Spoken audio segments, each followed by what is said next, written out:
What's going on YouTube? Rob A again.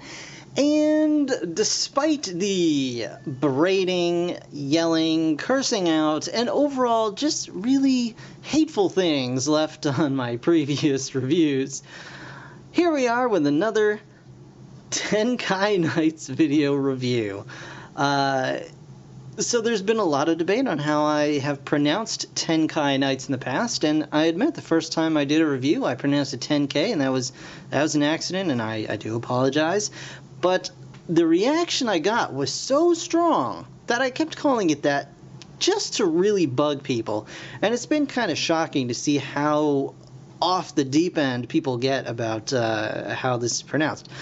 But that said, here I am, Tenkai Nights. I got a 2-in-1 Voltjet / Sky Griffin, and it looks pretty cool, so I'm excited about it. Let's check it out. It comes with 2 minifigures. You got Pivix and Tributon.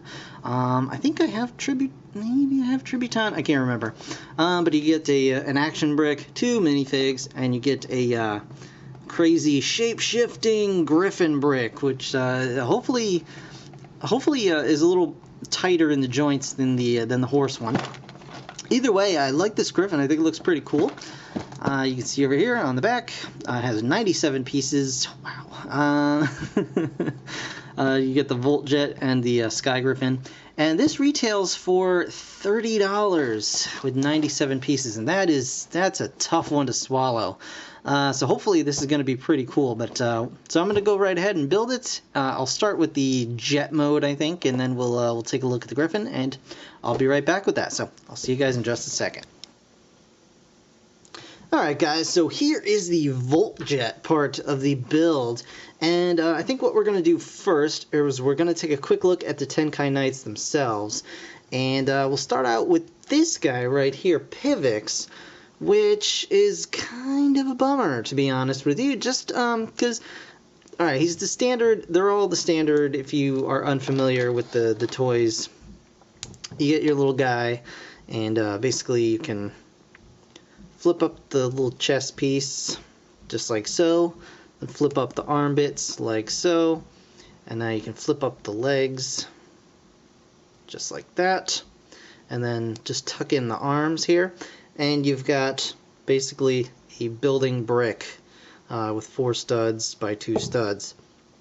So that's what they do, and then you can just, you know, open them up and put armor on them and whatever, and then they become these little characters from the show. However, the picture on the box shows this guy with like a silver faceplate inside this helmet, and even the instructions show like a dark black or gray faceplate inside, but it really just goes on his face, and he looks like a little, I don't know, he looks kind of like a little Dr. Seuss character. He looks like, is it Entei from Pokemon, that cat? He looks kind of like that. He's got like a little mustache going on, so that's this dude. And he's got these 2 little snub-nosed weapons. Look like little automatic weapons, or semi-auts. And he can just hold those like that. And there he is. So there's Pivix, and then over here we have Tributon, which is actually really cool. I like this guy. He's got, as far as I know, looks like a new weapon. Either he's got a new weapon, or I don't actually have this guy yet, because I don't remember this bow.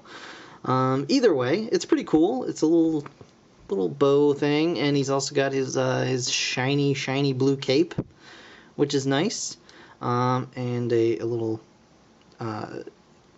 shield, that's the word I'm looking for. I really like his helmet, a very cool helmet. Underneath that, he's got a very plain face,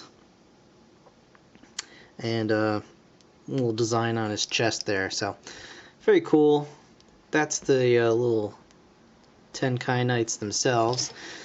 And then on to the Volt Jet, which is actually a lot cooler than I thought it was going to be. I was thinking, well, they're just going to slap all the pieces together just to use up the pieces.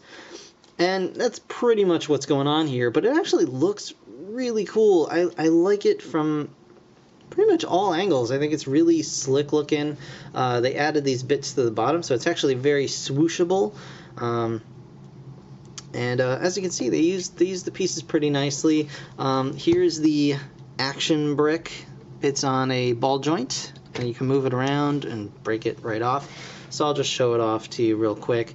Basically what it is you can fold this piece up and then fold this up, and it's got like some little missile batteries in there. You press this button here and it fires fairly well. Yeah, but then you can kind of open it up and you get this little kind of cool gun thing going on as well. And you can actually flip down this little back panel just like so, and then one of your knights can stand on there and man the top cannon, and that just plugs right back onto the back here. So yeah, very very neat. I like the wings. They have these little blasters on the ends. They have little feathers all over the place, showing you that it turned into a Griffin at one point. It's got lots of movement in the back, and I have to admit the bricks this time actually. The bricks on these stayed together really well on the previous sets, but this time they have even more grip, and it's really nice feeling. Like these little feathers on the war stallion, the little fire bits that went in its helmet, they wanted to fall out all over the place. These are actually really nice and tight, and they stay in very well. And all the joints on the body brick, or whatever you want to call it, these are all really nice and tight joints as well. So I have high hopes that the Griffin is going to stay put very nicely and won't flop all over like the Warhorse did. But overall, very cool looking. You can see the wingspan is pretty impressive too. You got your little guy there, and it's maybe a 10-inch wingspan, and it's got little landing gear. Yeah, overall, really nice. It's got some stickers. They don't really do a whole lot for the set overall, but they had a little bit of personality there. Yeah, but overall really cool. So I'm going to take this guy apart and put the Griffin together. But before I do that, I just want to show you guys one odd thing. When I open the box, there's all the bags of the parts, and I got one bag of parts, and here it is. And as you can see, it's still sealed. I didn't open it. You don't need these parts to build this, so I don't know if you need them for the Griffin or what. I don't think that you do. I don't know if they're replacement parts, because you get this little bag, and it's just got these three little parts. 3 little parts in there.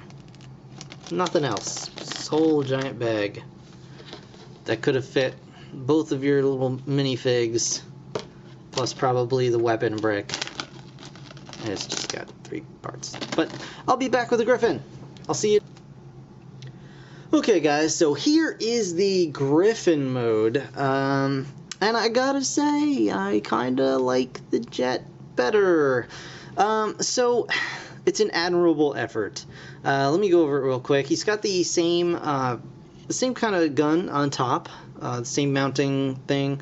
It's supposed to go on the inside of this L bracket, but it just does not stay in there. It pops off all the time, so I just put it on the outside. It's easier to replace when it falls out. And once again, you got the little pegs back here. You can stick your little guy on. You can raise this up if you want. You can open this up if you want, and just have, like, a battle platform there. Here's the thing. The Griffin is cool looking. I like it. I like the head. It's got a nice painted head. It looks cool. Looks neat. He's got a little chest plate going on here. Some cool claws. And the claws stay in really well, and I appreciate that, again. And he's got the wings. The wings are cool, but the wings, the way that the arms work here, the wings like to hit these shoulder plates and just knock them right off, and there's really not much of a way to avoid that without, you just have to be careful about how you move this. The arms do go up and down. They go like this, They bend at the elbow, they have ball jointed feet. His back legs, of course, are on limited ball joints as well. He's got a ball joint here, but it doesn't really do much, it just goes in and out. And then he's got, of course, ball jointed feet here as well. He's got this tail going on here, and the tail is kind of long and nice, but they just have you have it up like that and just the flames sticking out. But I mean, it's cool. I like it, but I think it could be a lot better. So what I think I'm gonna do is I'm going to take a look at the pieces left over in the set and see if I can actually get a little bit more out of this, because there's a ton of wing pieces left over that you just don't use for this mode, which is kind of weird. It seems to be a lot of leftover parts. So I'm gonna go and just mess around with this stuff, and if I find something cool, I'll get back and show you guys what I came up with. So I'll be back in a moment. Alright guys, so I went back and I kind of I beefed them up a little bit, and I like it. I like it. I raised up the wings a little so they don't interfere quite as much with the front legs. I definitely beefed out the wings because you get all these extra wing pieces used for the jet that just weren't doing anything. So I kind of added them to the Griffin mode, and I think it looks pretty cool now. You can even kind of get his wings kind of folded back behind him like so. I gave him some armor under his chest because I like these pieces. I gave him a different tail. I just kind of like having this better tail. It's actually posable. You can kind of, move it around a little bit. It's not just a little crabby flame piece just kind of hanging off the back. Yeah, I just think it looks pretty cool, and of course the gun still mounts to the back. You can remove it if you want to, and I just used the pieces that came with the set, so I didn't add anything extra. It's just all the stuff that came with it. So yeah, overall I think it's a really cool set. I definitely prefer it over the War Stallion. I think the joints are stronger, the bricks are a little bit better quality, and everything kind of holds together a little more nicely, and I just like the look of it. And if you have both sets, I mean, you can totally mix and match to your heart's content and have a really cool kind of crazy beast for your knights to ride on. That said, I think they are still overpriced. This has under 100 pieces, and I understand that it's for the the bigger pieces and the weapon and things like that. But for the price that you're paying, I would like to see just a little more, something that makes me feel better about the amount that I'm spending on this. That's not to say it's bad. There's nothing wrong with it. I like it a lot. It's fun. It's cool looking, and there's a lot of versatility here. Obviously, there's a lot of pieces you can mess around with and really make it your own. But at the same time, it is still a very small amount of pieces for quite a large price point. And for that, I just really it's not sitting terribly well with me. But overall, I like it. It's a cool set. I recommend it, but I recommend you find it on sale. That's pretty much where we're going. If you're a fan of the show and all that other stuff, then that may be a priority for you. The price may not really factor in it. I totally get that. I've purchased things before just because I'm a big fan, and that's what I wanted. I didn't worry about the price. But in this case, I'm going a little bit outside of my wheelhouse with this. So yeah, I would like to see maybe more conservative prices on some of these sets, but overall, cool set. Recommended. It's neat. It's fun. I definitely prefer it over the Stallion. I think it's definitely an improvement, and I'm interested to see what they have coming up. Hopefully they'll be at Toy Fair. Hopefully they'll show off some new stuff. So can't wait to see it, and I want to thank you guys very much for watching. I really do appreciate it. Be sure to like, comment, subscribe, all that good stuff. I got more building block sets coming along very soon, and yeah, hope you'll stay tuned for that. So thanks again for watching. I'll see you in the next one. Bye for now.